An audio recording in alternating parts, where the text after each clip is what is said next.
Hello दोस्तों, कैसे हैं आप लोग। उम्मीद करते हैं दोस्तों आप सभी बहुत अच्छे होंगे। चलिए दोस्तों, आप लोगों के लिए आज एक नई कहानी लाए हैं, तो कहानी शुरू करते हैं। एक कौवे की कहानी है दोस्तों। बहुत समय पहले एक जंगल में एक लोमड़ी रहती थी। लोमड़ियाँ तो बहुत चालाक होती हैं, उन्हें पता होता है कि उन्हें कब किस चीज़ से फायदा होगा। इसी तरह की एक लोमड़ी जंगल में रहती थी।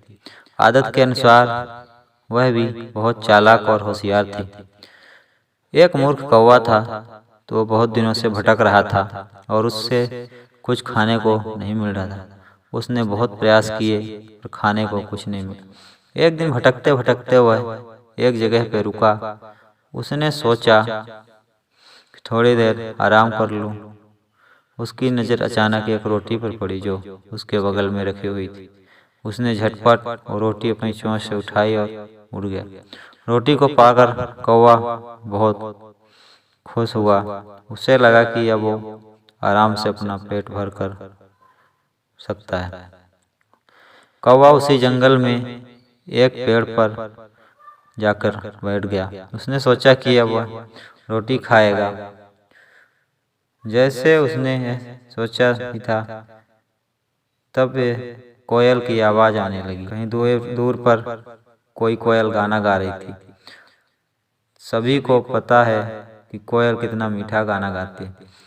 उसकी आवाज़ कितनी मीठी होती है और कानों को कितनी शांति देती है और भाती है। कौवा कोयल की आवाज़ सुनकर बहुत गुस्से में आ गया। कोयल की आवाज़ से कौवे को सख्त नफरत थी। उसे लगता था कि कोयल भी कौवे की तरह काली होती है, तो लोग कोयल की आवाज़ को क्यों पसंद करते हैं, कौवे की आवाज़ को क्यों नहीं करते। कौवे की आवाज़ कितनी कर्कश होती है ये सब जानते हैं आप लोग।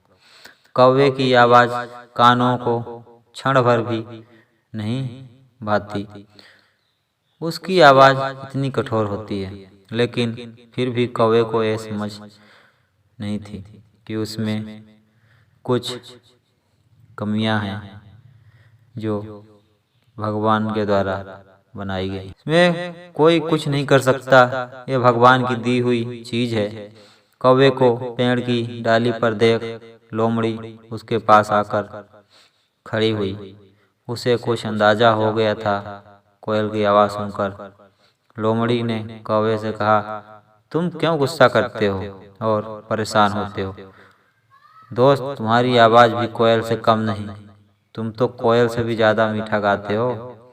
जंगल में सभी जानवरों को कहना है कि कौवे की आवाज़ के सामने तो कोयल की आवाज़ से बहुत ज़्यादा मधुर और मीठी है। अपनी झूठी तारीफ सुनकर मूर्ख कौवा खुश होने लगा। कौवे को खुश होता देख लोमड़ी ने और बढ़ा चढ़ा कर बातें बनाने लगी। उसे पता था कि कौवा खुश हो रहा है। उसका लालच तो कौवे की चोंच से और रोटी लेने में थी।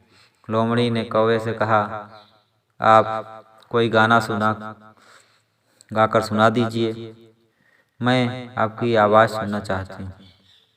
कौवे ने जैसे ही गाने के लिए अपनी चोंच खोली, उसके चोंच से रोटी नीचे आ गिरी और लोमड़ी उस रोटी को तुरंत लेकर भाग गई।